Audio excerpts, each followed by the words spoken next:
Now it's time for Toker Talk Radio, the voice of the marijuana nation. What are you people? On dope? Where you can toke. I inhale frequently. Or you can talk. I experimented with marijuana and didn't inhale. Or you can toke and talk. 10 federal criminal penalties for possession of up to 1 ounce of marijuana. While we talk about toke on Toker Talk Radio. So, by the way, when it comes to pot, if you're 40 years old, you live in a log cabin in Oregon, you got 12 giant pot plants in your backyard, have a ball. Live from beautiful Portland, Oregon at Rolla J Studios. Hey, this is great. Just like cannabis. Plus your calls live at 971-533-7111. They're walking on their pants with their cap on backwards, listening to Enema Man and Snoopy Poop Dog. What's to keep somebody from getting all potted up on weed and then getting behind the wheel? Gateway theory doesn't work. It's a reality. Holland, is it real? Don't tease me. We're locking up people that take a couple of puffs of marijuana, and the next thing you know, they got 10 years. And now, here's your host, the guru of ganja graphics, the sultan of sativa statistics, and the worst nightmare of a reefer mad prohibitionist. A polite, perspicacious, productive pothead with a propensity for PowerPoint. Radical Russ Belville. All right, welcome back, everyone. 4:02 in the Pacific Time Zone. Winding things up here in our second to last. Is this the second to last Friday that we get here? Let me take a look, because we're on this week. It's Christmas week, Where's my today? There we go. So we're on today. Of course, later on tonight, we got Herb Thrasher Flower Hour coming up live. And then we're on next week. Still good there. But the following week is the day after Christmas. It's Boxing Day for my Canadian, UK, and Australian friends. It'll be Boxing Day, and it'll be replays, because starting Christmas Eve, 12/24, we are off until January 5th. We're taking almost 2 full weeks off, and it's always possible I might make it 2 full weeks. You never know. We'll see. But I think I'll probably do those Monday and Tuesdays. But I'll be taking a couple weeks off, and coming up in January, some more new changes to the Russ Belville Show and to the 420 radio lineup. Got a few new shows we're going to be adding, including Planet Green Trees Radio coming out of Michigan, Boston Pot Report coming out of Schenectady, New York. It's the weirdest thing. You'd think. No, it's the Boston Pot Report from Boston, of course. And a couple other shows I forget off the top of my head, but we'll be adding a whole new hour lineup, so you'll get more of the best podcast replays. We're going to continue to refine our web design. There'll be some big changes coming up on the website, make it a little even more tablet and user-friendly and easier to find the shows and better for the advertisers and so forth. And, of course, the biggest development I'm looking forward to is the app. Got to get ourselves a 420 radio app so you can listen to us easily on the go. And the design is for the app to have multiple channels. And the design behind this is, once we have the computer infrastructure and enough software to run it all, we can actually run multiple channels on the 420 radio app. So you can have the regular live stream like we're doing now with all the replays and everything. But there could also be like 5 music channels, one for each day of our library. There could be a continuous Radical Rants channel. The possibilities are endless. So we will keep you posted here at 420 Radio. And thank you for all your support on this. I've been having a few people that have sent some advertisers my way. I thank you for sending me those recommendations, because they're very, very helpful. It's going to be a bonanza year in 2015, I'm telling you, with 420 Radio will be appearing at all 6 of the U.S. Cannabis Cups, the Seattle Hemp Fest, every major business conference and event that we can get to. Mostly out here on the West Coast in Colorado, but I anticipate there'll be some Boston Freedom Rally, the Drug Policy Alliance Conference in Washington, D.C., the Southern Cannabis Conference, which I think will be in North Carolina this year, and one other that I'm forgetting. Oh, yeah, Florida. There'll probably be some more Florida development conferences going on as well. So this is the time to get in touch with us, December and January, to set up for our year-long and half-year-long sponsorship deals, because we got to print up banners and flyers and, you know, all sorts of display stuff. So want to get that locked in. If you'd like to have your brand being displayed coast to coast for all of the marijuana business entrepreneurs and the marijuana law reformers across the country, 420 Radio is going to be your opportunity to do that. So give me a ring, give me a call, give me an email. Russ@radicalruss.com is cool as well. Now, some other stories out there in the news. I picked this one up.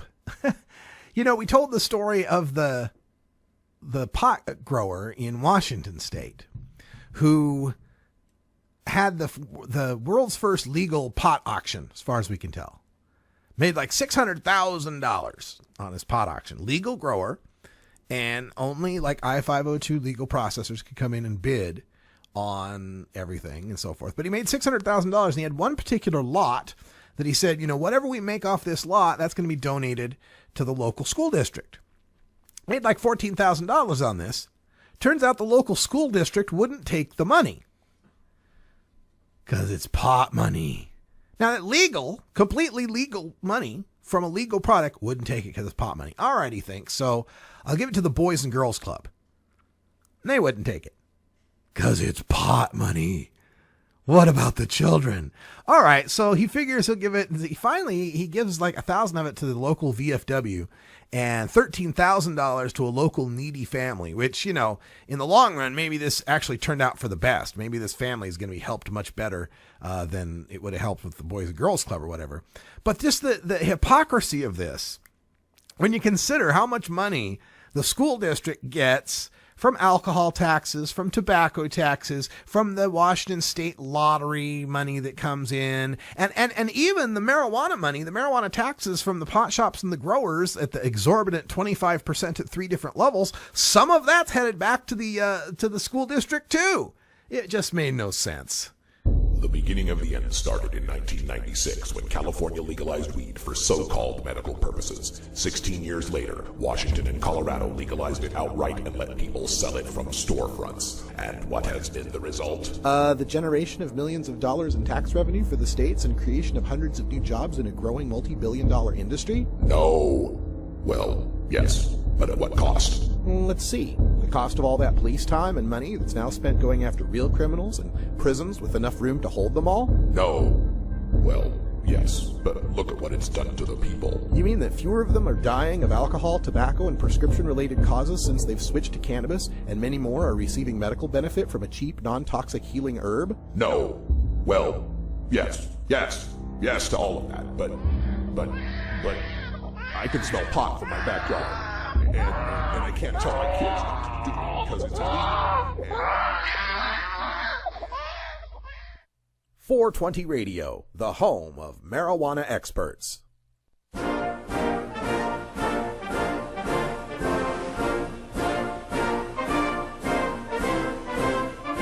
5 of the last 9 major party candidates to run for president, 3 of the last 9 vice presidential candidates, and the last 3 two-term presidents have all smoked pot.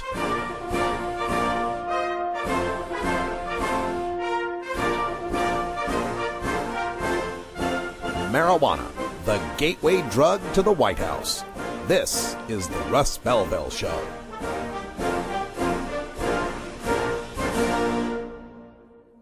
The new Viper Hour, the best of early 20th century reefer jazz, blues, and swing at 5 and 8 Pacific Time every Monday on 420radio.org. Hey, this is Willie Nelson for Normal. And I smoke pot and I like it a lot. I learned a long time ago that marijuana is a lot safer than alcohol. There's nothing wrong with the responsible use of marijuana by adults. It's time we stopped arresting and started respecting those who smoke marijuana responsibly.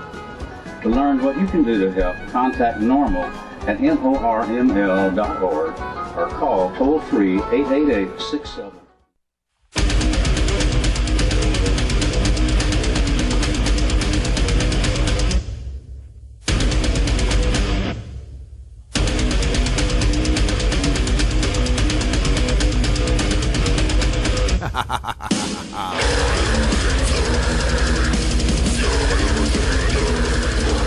That's the Growl Family.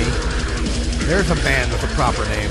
The Growl Family with Putrefaction. This is off the album Putrefaction. The song is called Son of the Devil. Feels like it, doesn't it? I call this Cookie Monster metal. I want cookie. But this is some of the type of metal that you'll hear on the Herb Thrasher Flower Hour. Friday nights, 8 p.m. we're live. Herb will be here in the studio. We're going to have ourselves a good time. Catch the replays at 5 o'clock. You can hear last week's Herb Thrasher Flower Hour. We had visitors in the studio. We had LK, local Oregon Normal board member, and Cliff Duvall, the president of Waco, Texas Normal, was in. So that's a good replay. Check that out coming up at the top of the hour. All right, so another story coming out of Washington State. Just as dumb as the schools not taking dirty pot money, dirty, filthy, evil pot money, is this story about Seattle City Council. This is in hightimes.com. Cracking down on weed delivery services. And The Stranger also reported on this. The policy advisor at the mayor's office says the Seattle Police Department should crack down on weed delivery services. Now, under I-502, there is legal weed, and there are legal weed shops, but there is no legal weed delivery. Weed delivery is illegal.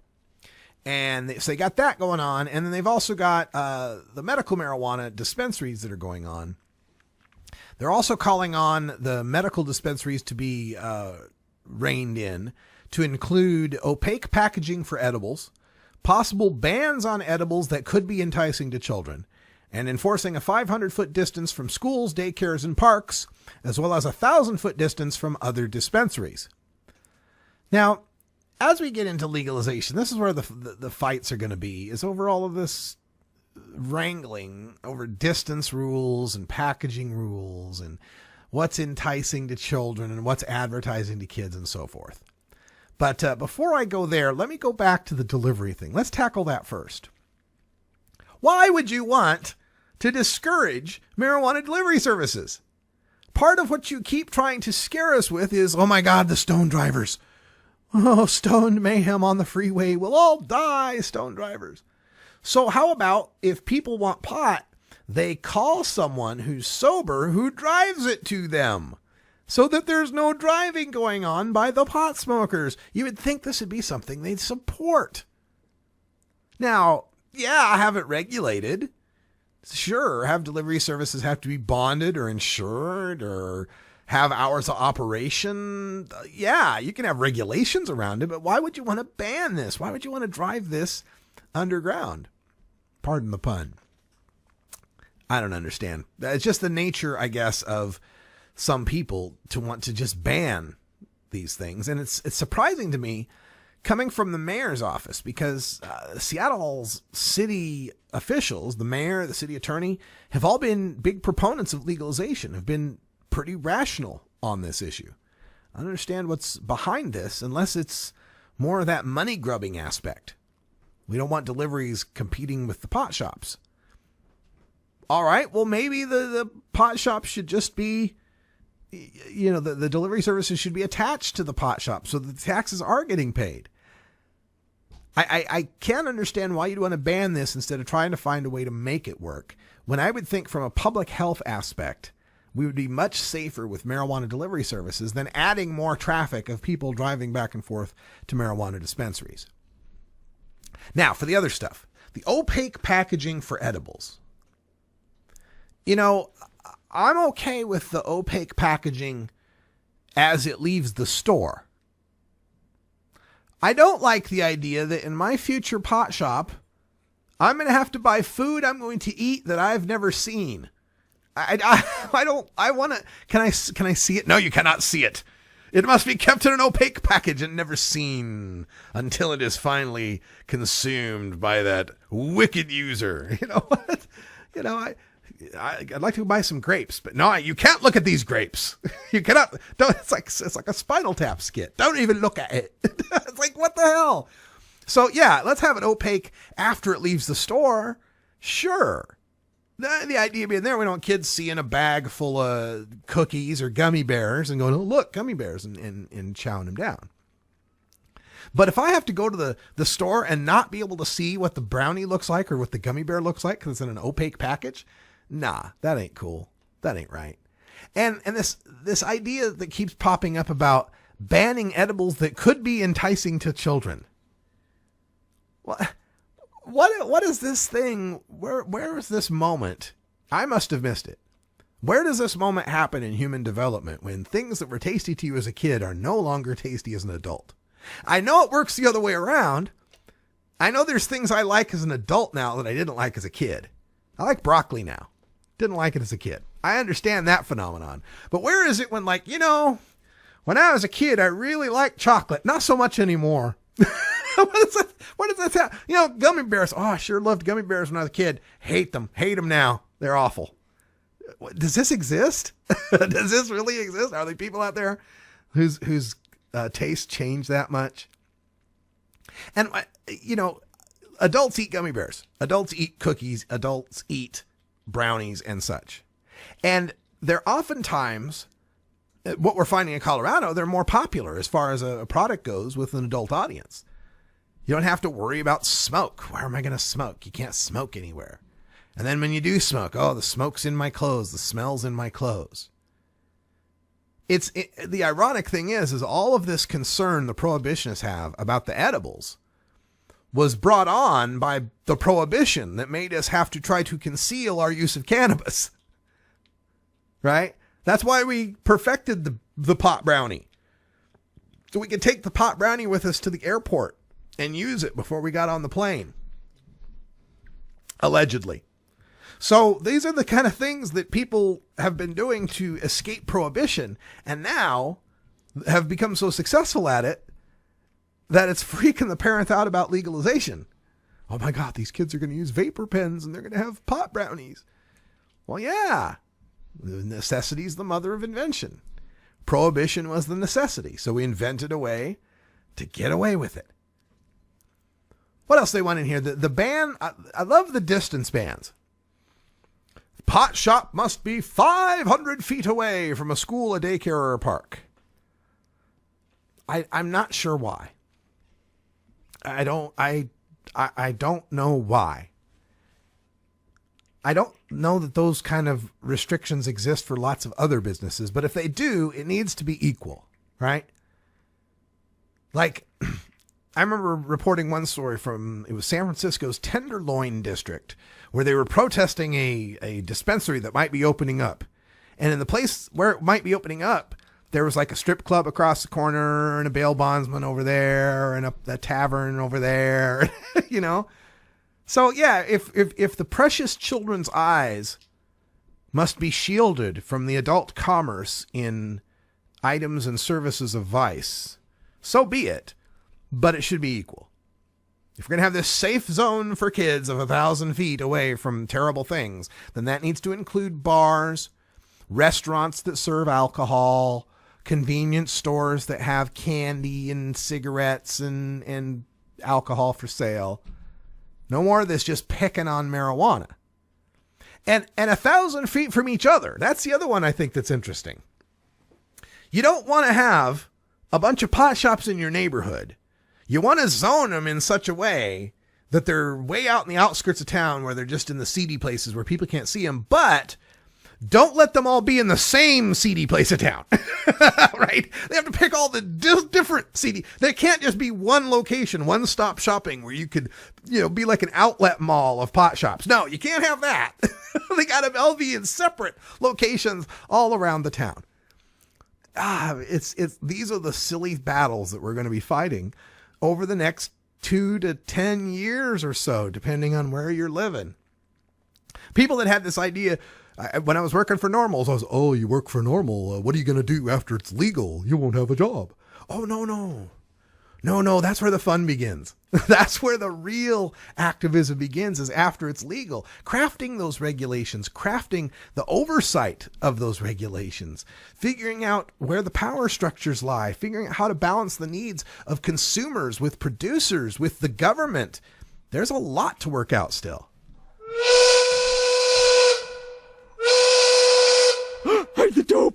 have any dope. Then what did I just smoke? You've got one of those friends, the guy who'll smoke anything? I had one. Give it to me, I'll smoke it. Hey, it's 4:20 here in the Pacific Time Zone on a Friday, and that means we're going to ingest some White Fire OG. Dog. We'll be back with more silliness when we return.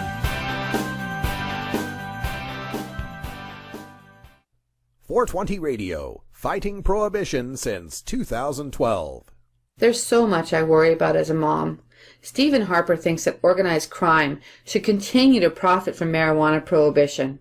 Imagine regulating marijuana like alcohol and cigarettes with a strong and clear educational message, making it more difficult for my kids and your kids to access.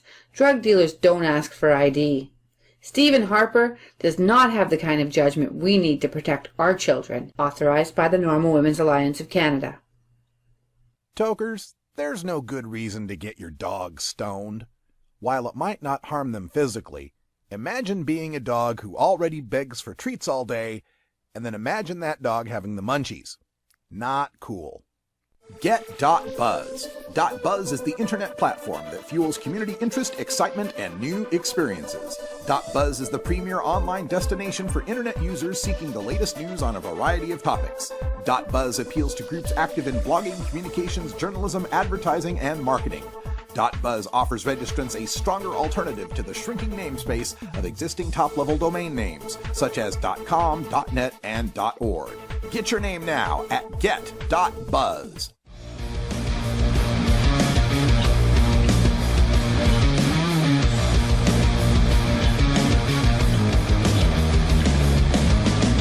Everyone knows music and marijuana go together, so let's wind up our 20 after break with the Russ Belville Show's Daily Toker Tunes, the best in pod-safe 420 music from around the web. Today is Rockin' Friday, featuring rock, metal, and the hard edge of alternative country. Now, sit back and enjoy your Daily Toker Tune. Oh yeah, you better watch out, you better not cry, you better not pout. I'm telling you why. Herb Thrasher is coming to town. He's here right now. How you doing, Herb? I'm doing great, man, especially after that. That was good. I don't know how long you've been thinking up that one, but props to you on that one. That was solid, dude. Doing great, having a great Friday. Merry Christmas to you and everyone else. We're getting in the spirit, dude. That's what's going to happen tonight and all through starting to see trees. I'm even seeing freaking ornaments on dudes' beards on Facebook, which is freaking me out. Dude. Hey, and I also got to jump in because we got Left Wing Larry in the chat room right now, and I know you and he are looking forward to a big duel in the football playoffs. College football is it's been real exciting this year. People can deny, what they want, say what they want, but there's been a lot of talk, and the playoff system has us all talking again, and we have 4 great teams playing in the first ever college football playoff on January 1st. And as you mentioned, my Alabama Crimson Tide will be playing Left Wing Larry's Ohio State Buckeyes. And then we have our Oregon Ducks going against the Florida State Seminoles. So just outstanding stuff. Even Russ, Boise State making a great bowl game. We get the pre-bowl. So, we're the day before. We're on New Year's Eve. Yeah, dude, it is, and I think it's just solid for you guys as well. It's just been a solid season, so we'll see. But shout out to you, Larry. I don't know how much you guys paid Wisconsin to tank 59-0 with a Heisman Trophy candidate, but we'll talk about that another day. Anyways, great things going on tonight, Herb Thrasher Flower. It's been a great year, music-wise and weed-wise here. You guys know that we legalized here in Oregon. There's been so many great albums. We've played so many great artists throughout the year. And tonight, I'll be unveiling the top 10 favorite list and our top 10 bongerable mentions. And just a lot of great stuff. So looking forward to playing that for you guys tonight. Maybe hour 2, if we have a little time, we could open up the phones and you guys can call in and tell us some of your favorites of 2014 as well. So looking forward to that tonight, 8 p.m. right here on the 420 Radio Network. And getting to another great 2014 underground release here was from our Doomsters in Boston, Ichabod. And these guys put out a great album, Merrimack, and we talked to John back in April about this album. They had started the album, kind of recording the album, and at that time it was going to be one tune, all 50 minutes of just one tune, and they ended up releasing this in late October, early November. And they did kind of break it up into tunes. You can go to their Bandcamp page and see how it's broken down. But if you listen to it as a whole, you can hear how the album just totally flows and how it was meant to be kind of an instrumental, but not an instrumental. A lot of loud vocals, soft vocals, a lot of light and dark. So you guys get on that. Merrimack, the tune is The Ballad of Hannah Dustin. And they're just a great band from Boston, and you can find this album on their Bandcamp page, Bandcamp Ichabod. And you guys turn it up, have a great weekend, and join us tonight for the Herb Thrasher Flower Hour. Here is Ichabod with The Ballad of Hannah Dustin. Snatched her up and dragged her through the mud. For who would the end ever come? Something must be done to right the wrongs. Sun is setting, hear mother's call. Something must be done to right the wrongs. Sun is setting on mother's tongue. Grab that tomahawk and a left native forest red.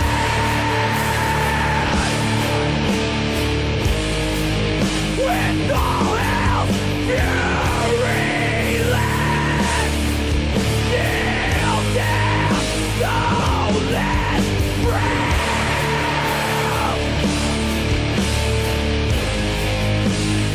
Into madness, with sinking heels.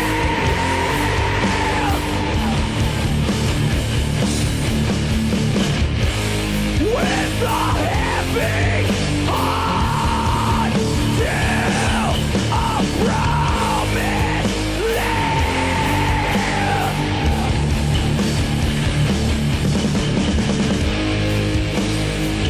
Different thought runs like hell, dead and dead, tremble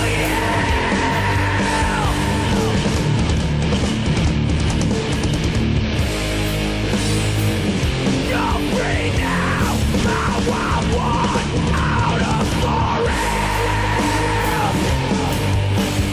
into the sun.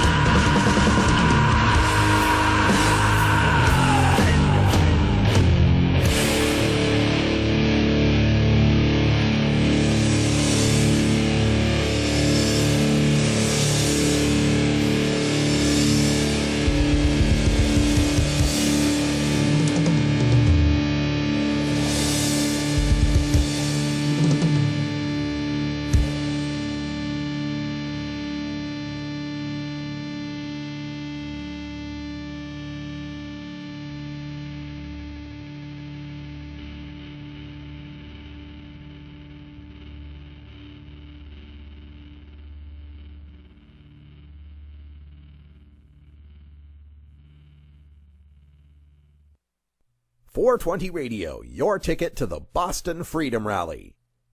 The law offices of Omar Figueroa would like to remind you to stand up for your rights. If you are detained or arrested, treat law enforcement with respect and stand up for your rights by repeating, "I respectfully invoke all of my legal and constitutional rights. I do not consent to any search and seizure. I want to remain silent, and I want to speak with my attorney." Please contact the law offices of Omar Figueroa at 415-489-0420 or 707-829-0215 or on the web at omarfigueroa.com.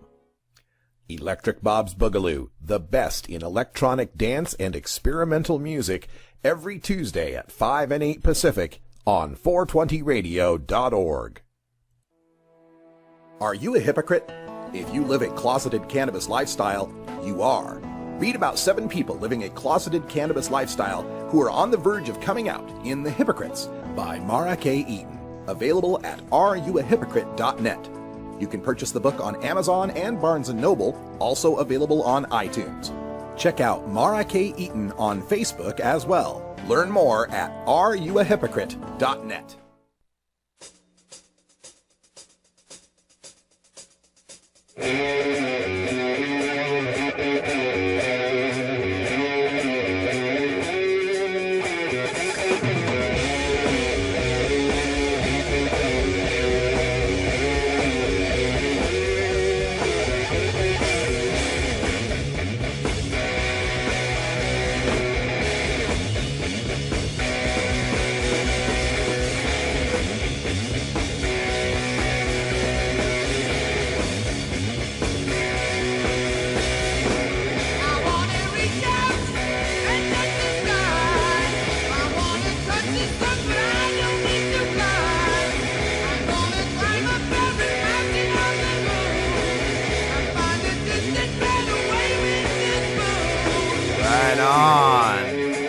From Black Sabbath, but you knew that. Supernaut. Black Sabbath Volume 4.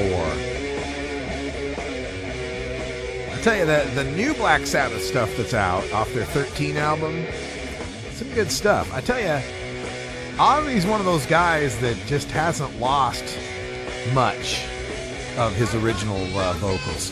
Ozzy, Sammy Hagar's another one of them guys that pretty much can sing all the same stuff they used to always sing. There's a few others, but those guys come to mind first, you know. And then like the guys who don't match that would be like Elton John. He can't sing any of his high notes anymore. You know, Robert Plant, Steve Perry, Roger Daltrey. You know, these guys that had all these high screamy parts as kids, they don't hit those notes anymore. I tell you, I saw one thing. I saw a performance, Heart and Nancy Wilson, right? Performance from 2007. This was on Palladia Television or Access, one of those, over the Thanksgiving weekend, where they performed their entire Dog and Butterfly album from front to back. It was beautiful, right? And at the end, they did a whole bunch of other tunes, and they did some Zeppelin, and they did some Who. They did Love Reign O'er Me, right? And I tell you, Ann Wilson, she does the Robert Plant, she does the Roger Daltrey better than they can do it by far. So it was really enjoyable. Let's go to our phone lines. We got a call from 831 area code. You're on the air with Toker Talk Radio. What's up? Hey, it's John Thomas again. Hey, John. Russ? Hey, listen, I was looking at this Cromnibus bill. Cromnibus Prime. Autobots assemble. It's Cromnibus Prime. Anyway, it's all over the news, of course. Yeah. But there's two sites I was looking at it. One was thinkprogress.org, and the other was the Washington Post. Okay. And both of them commented on how this affects the recreational laws in Colorado, Washington, etc. And thinkprogress.org, it says recreational laws not just in Washington, D.C., but also in Alaska, Washington, Oregon, or Colorado would be protected by this budget. Mm-hmm. And then in the Washington Post it says, despite Congress's opposition to marijuana in the Capitol, another provision gives a free pass to weed businesses in Colorado, Washington, and other states where the sale of the plant is regulated for recreational or medical purposes. Yep. So it sounds to me like it's legalizing recreational marijuana. Yeah, they are the Rohrabacher amendments that are in there protect all of the states that want to reform their marijuana laws, whether the reform is industrial hemp, CBD medical marijuana, or even legalization, basically codifies into law that we're not going to spend any Department of Justice money going after those guys, so long as they've got the good regulations and everything. And then simultaneously says DC can't do that. So they're saying everybody can do it but DC. Yes. Yes. Okay, I don't think that's going to last too long. But anyway, it just seemed like everybody was focusing on the medical marijuana side, and it looked to me like it's also, protecting recreational marijuana. So it looks to me like this is the end. Well, let's see. The quote, I've still got it in the news here. It says, prevent, and then it's got the list of all the states, Alaska, Arizona, blah, blah, blah, blah, blah, blah, all the states. Prevent the states from implementing their own state laws that authorize the use, distribution, possession, or cultivation of medical marijuana. So maybe it is related just to medical, because they actually have the words medical marijuana in there. Okay, well, this is my question, because I'm thinking, well, maybe some of these news outlets like Washington Post are getting it wrong, and it doesn't protect. They could be confused because there's the one provision that's the one that protects medical, and then there's the other provision that attacks legalization in D.C. only. Right. That's what's probably going on there. But the recreational is kind of protected by that Cole memo at this point. Yeah, well, that's interesting to see how that gets played out and interpreted and all. Yeah. That's where the next fights are going to be for sure. Okay, well, I just wanted to emphasize that because I'm gonna keep playing that up. Okay, thanks, John. All right, thank you. Yeah, phone lines are open at 971-533-7111. It's just, I already talked yesterday about, my thoughts on Cromnibus Prime, that this is how we get things done, by stuffing the most unpopular stuff in the most important bills to see what will stick. How bad can we make this turd before someone will flush it? That's, I guess, that they're going for there. It's just fascinating to me. Speaking of the fights that are coming up now, here in Oregon, the next year, 2015.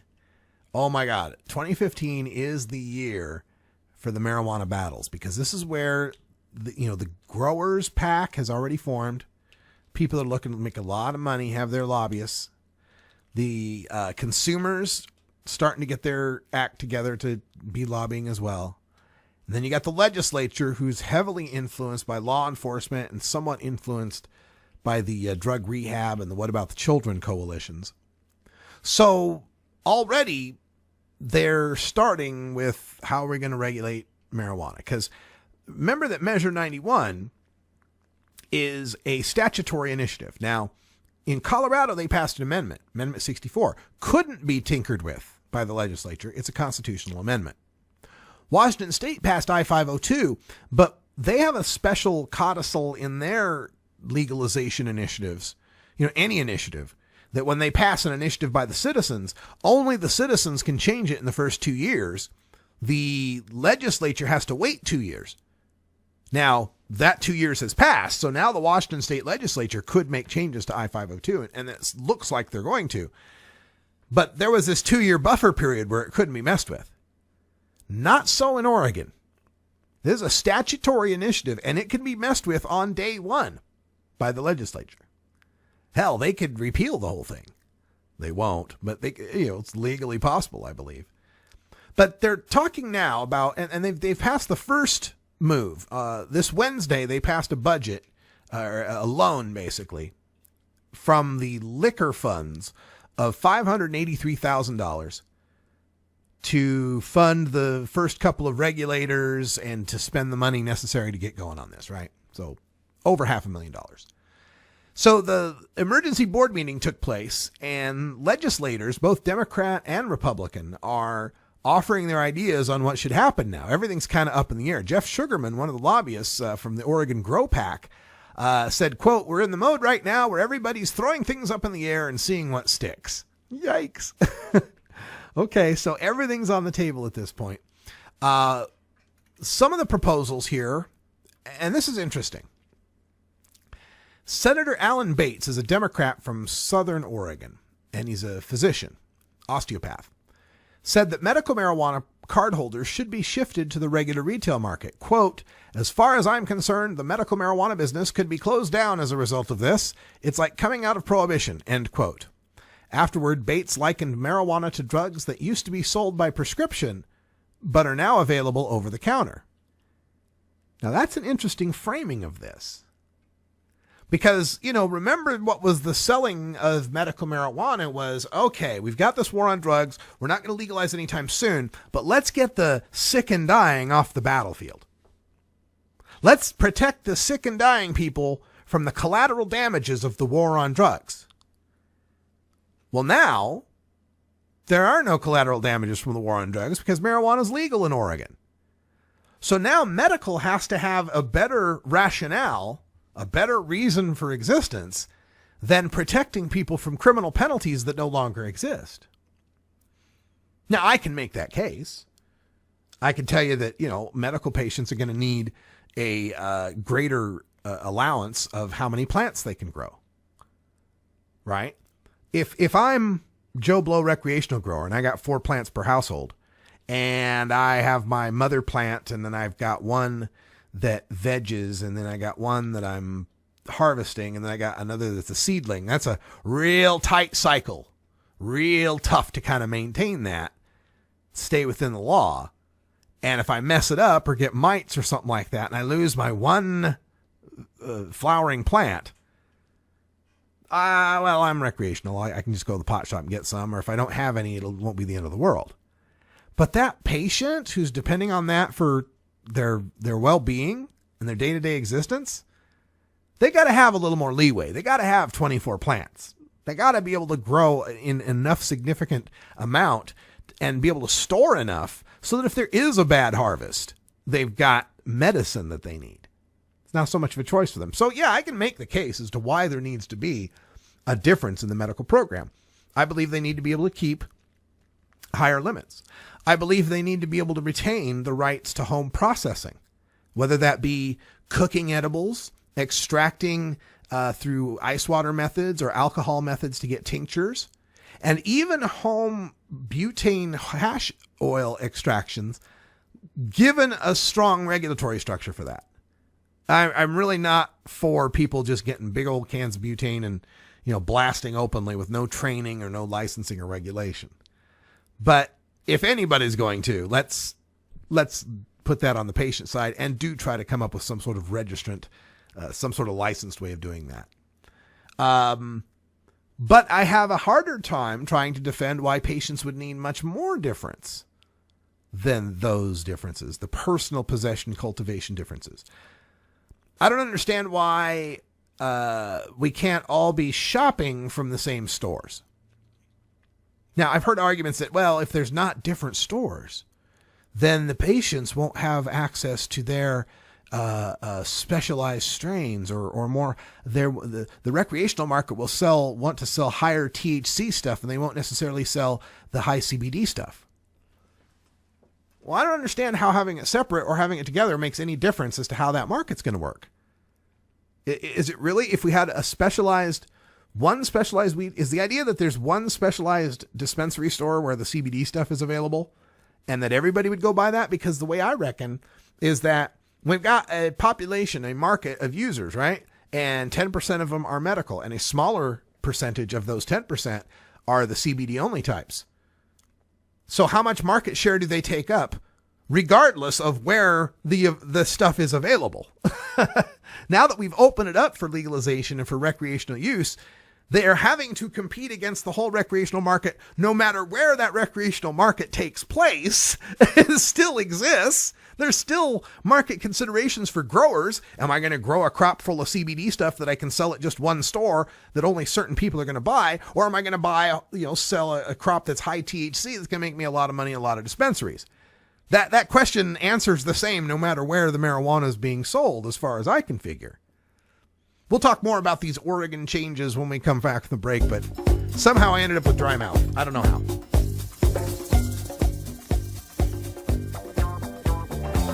Don't touch that dial. We're right back to Radical Russ in just a few minutes. Hey, does anybody really have a dial anymore? You're listening to the Russ Belville Show.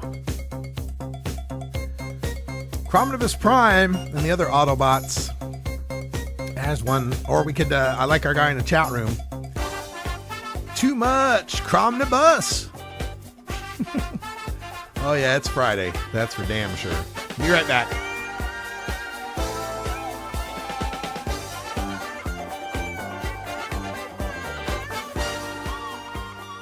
.420 Radio, freeing your mind 24 hours a day.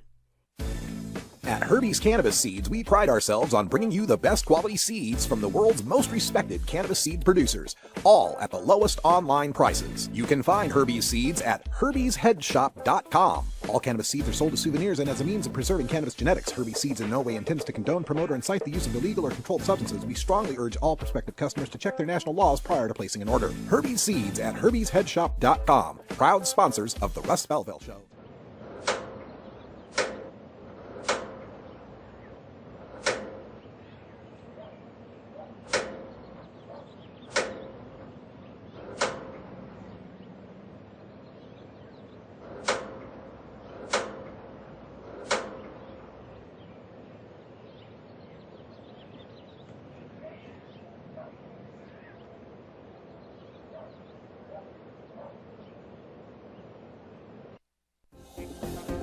Adam Hand of Handmade Apparel produces quality custom designs for t-shirts, hats, and other apparel.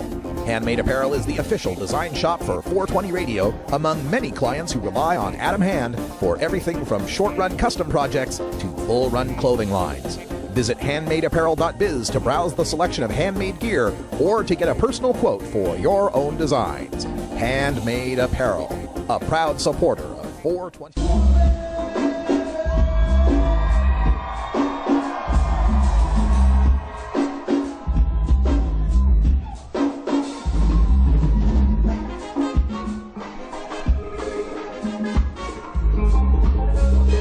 Welcome back. Live coverage there from Herb Thrasher Flower Hour, covering Marlon Asher with Slightly Stupid.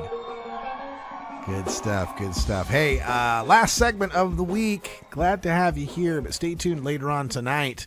Herb Thrasher Flower Hour comes on at 8 p.m. Pacific time. He'll be live here in the studio with our top 10 tracks of 2014, also featuring Hour 2's top 10 bongerable mentions.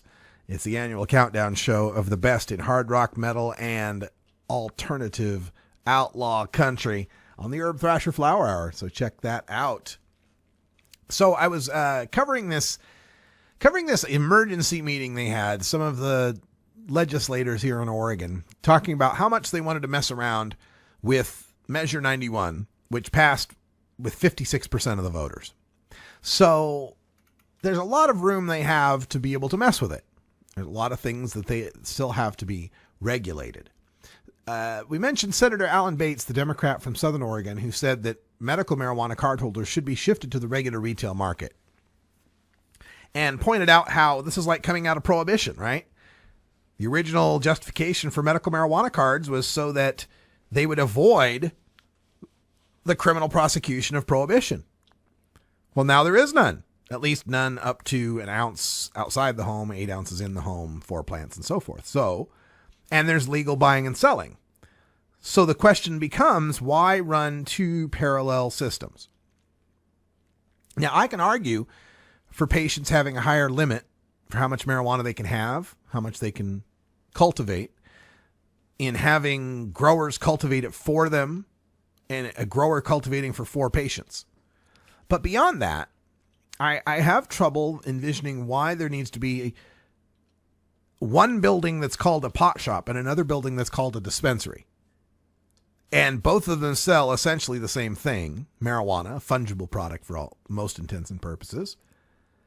And to the same clientele generally, they're going to card them. I mean, the same activities are going to happen in both places, so why do there need to be 2 separate places? I don't see a justification for having marijuana sold from 2 separate buildings based on the need, the reason why the customer is buying it.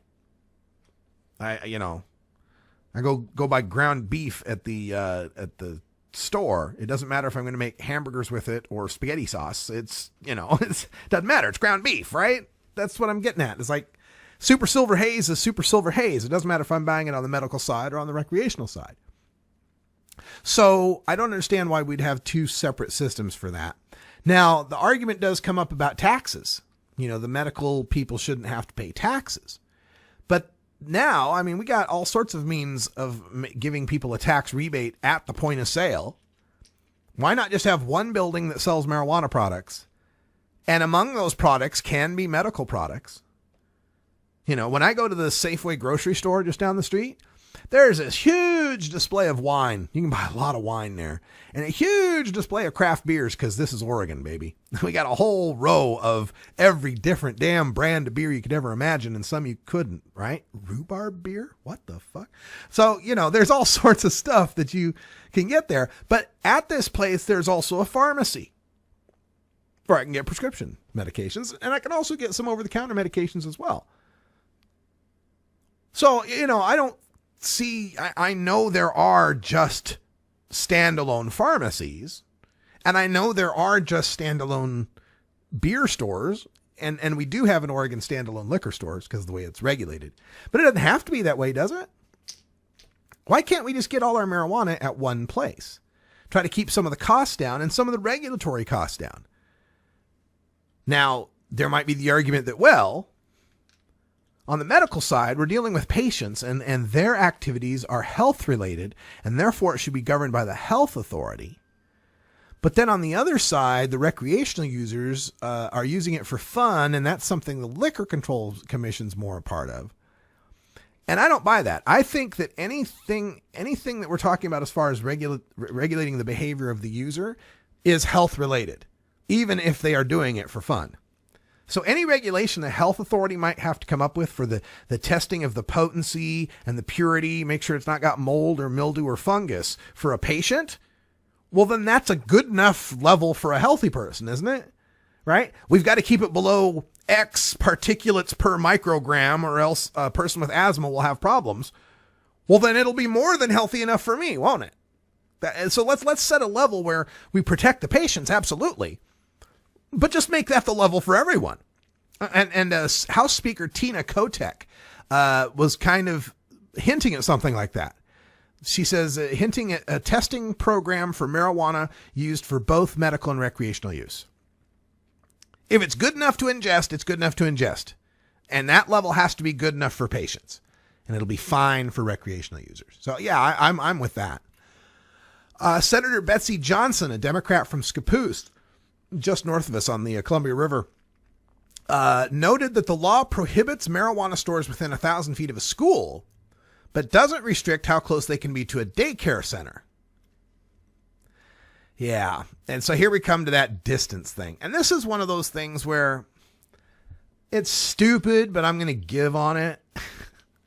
Like, does it matter if the pot shop is 900 feet away from the school or not? Or 1,000 feet or 1,100. It reminds me of that silly thing you used to do with your little brother on the long road trips. I'm not touching you. I'm not touching. You get your finger right in front of his face. I'm not touching you. Yeah, you're not touching me, but you're kind of, that's the feeling I get with these stupid 1,000 foot from a school laws. Because what's the danger that they're going to see that, look, kids, there's a building that adults go into, show their ID, and get marijuana. Kids are probably like, so they probably won't look up for their phone, right? Yeah, what's that, Mom? A pot shop? Yeah, big deal. Right? The parents are more freaked out about it than the kids are. But what is that message? I mean, that certain things can't be within 1,000 feet of a school, because why? What? Like, we're going to be hanging out front of the pot shops? Hey, kids, come here. We want to sell you some pot. Come on now. It's the last thing a pot shop wants. In fact, that's why we wanted to legalize, so that those guys, the people that sold pot, had licenses, and we could do sting operations on them, and we'd know where they're at, and they're in buildings, and they've got cameras on them and lights and stuff. That's what we're trying to get rid of. The situation before was the one that was preying on the kids and staying close to the schools. So, okay, maybe there needs to be some distance limits for certain things. Strip clubs, pawn shops, liquor stores, pot shops, whatever. Maybe that needs to exist. So it's one of those things, like, I think it's kind of stupid, but all right, am I going to fight too hard against it? No, let's give on this one and see what else is on their agenda. And Fred Gerard, he's a Republican in Oregon, said that he believes the possession limits in Measure 91 are too high. See, that's the other thing, is they could mess with, the possession limit. We made it 1 ounce away from the house, 8 ounces at home. He says that 8 ounces is far too much. Quote, essentially, that's legalizing distribution by the cartels, end quote. Yeah. Hey, Vato, you got that half pound of marijuana essay? Come on now. Half pound? Come on. Come on. That doesn't even begin the conversation with the cartels. Half pound of marijuana. Come on, Senator. Watch The Wire or something. Come on. Get an education. Half pound. No, here's the deal, Senator. You have 4 plants at home. A novice grower can get a couple ounces off of a plant. Now you got 8 ounces. A guy shouldn't be a criminal just because he harvested from his legal plants. And even with 8 ounces, we're going to have people that end up in criminal range, because I got people that turn their nose up at the idea of anything less than a pound from a plant. So they're going to be people at a criminal level as it is. 8 ounces was just the most we could think to ask for. Hell, in Colorado, you know what the limit is at home? Infinity. Okay, so it's not written as infinity, but what is written is that they're allowed to grow 6 plants at home and to keep the results of their harvests, plural, right? All right, so this was legal to grow plants in Colorado on December 4th, December 10th. Was it? Yeah, they were later, because December 6th in Washington. December 10th, 2012. So it's been 2 years since you could first plant a legal seed in Colorado. Now, we're harvesting every, 9 weeks? Is that some of those plants, some of those quick ones you can harvest every 9 weeks? Let's say every 3 months, just to make the math easy, so I can get 8 harvests since it's been legal, and 6 plants, and let's say a pound a plant times 6 plants times 8 48 pounds. I could have 48 pounds of marijuana in my house in Denver and have a damn strong case that that's legal. Why, officer? That's the results of my harvests. So nobody freaked out about that, and nobody's abusing it. Nobody's housing 48 pounds at any time like that.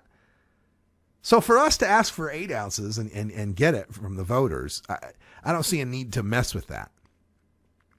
Gerard also is the guy that said we should just get rid of medical marijuana altogether. Just get rid of it altogether. I do not recommend that.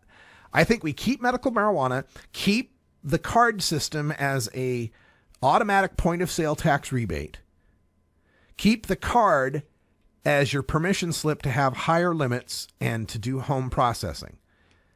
But I don't see a need for us to have separate dispensaries, separate stock of plants, separate seed to sale tracking systems.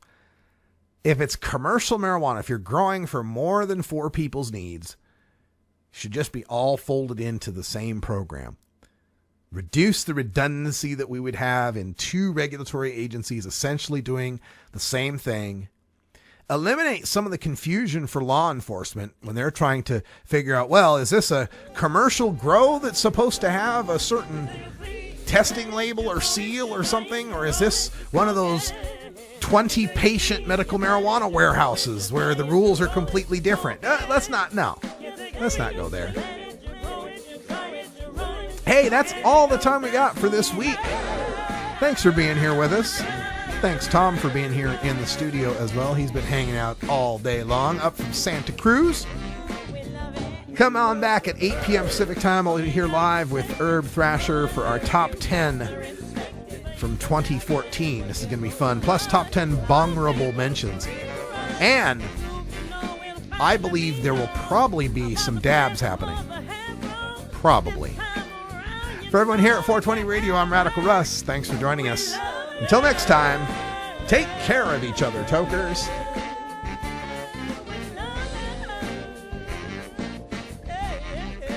This is the Russ Belville Show. The Russ Belville Show is blogging and podcasting daily at radicalruss.com. You plant it, you grow it, you dry it, you roll it, you smoke it. take a seed, you plant it, you grow it, you dry it, you roll it, you smoke it. You take a seed, you plant it, you